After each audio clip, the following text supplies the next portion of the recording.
Okay, hi, I'm JMO from a company called Xcase. Find us on the web at www.xcase.co.uk. This is just a bit of a build video on one of our latest Node server chassis. This one's the SY204. This is the 12-bay version, giving 3 hot swap bays per node.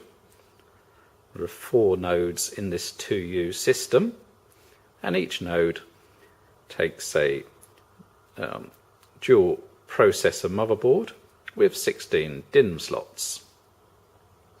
And this is for the latest Xeon E5 2600 version 4s.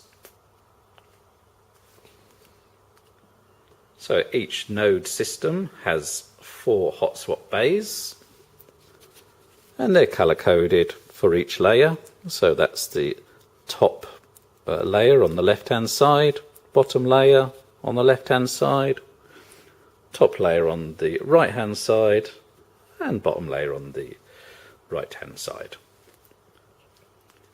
Now if all that gets a bit confusing, there's a power button for each system as well, top bottom and top bottom over there. There's also a little ID indicator light, which is really useful because if you press it and then it lights up at the back of the node that you're working on, that's really useful if you're loading things from the rear of the chassis where the USB ports etc. are. It's also useful if a node's gone down and you just want to locate 100% sure which one it is before pulling it out of the rack. So, node server systems, what's the advantage? Well, it's mostly cost. To do this, you'd have to have, at best, 4 1U systems, which means you'd have to buy 4 1U chassis, motherboards, power supplies. Whereas with this, it's all built into one chassis with 1 redundant power supply. The node servers, it's worth a mention, although there are variations, come mostly with 2 times LAN ports, 2 times 10 gig LAN ports, USB 3 and a remote access port. Another advantage is if your 1U server system goes down, then you've got to get it out of the rack, got to open it up, you've got to decide whether it's power supply or motherboard, etc, etc. Whereas with a node server system, well, let me show you.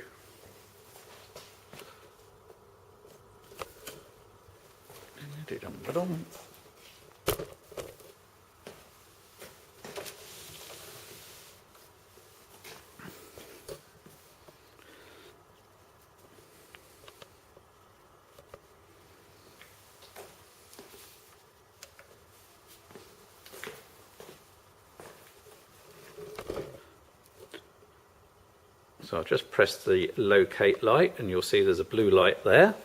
So let's say that system's the one that's causing us the issue.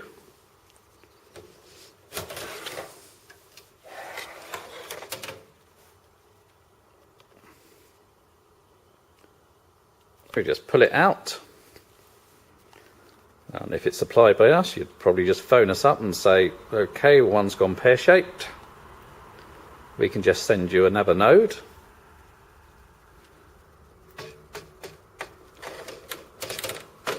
You'd get your replacement and you'd fit it back in again.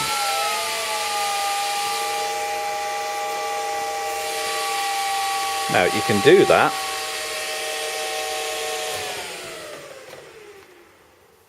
while the system's running and while the other systems are running.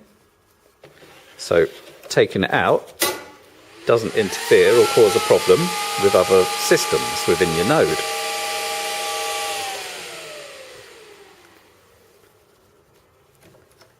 You've also got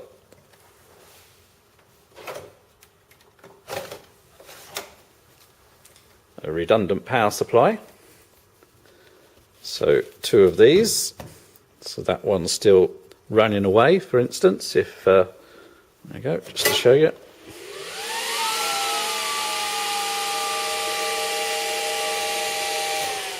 So again, you just say, oh, one of our power supplies has failed, we can send you another, and you just slot it back in again.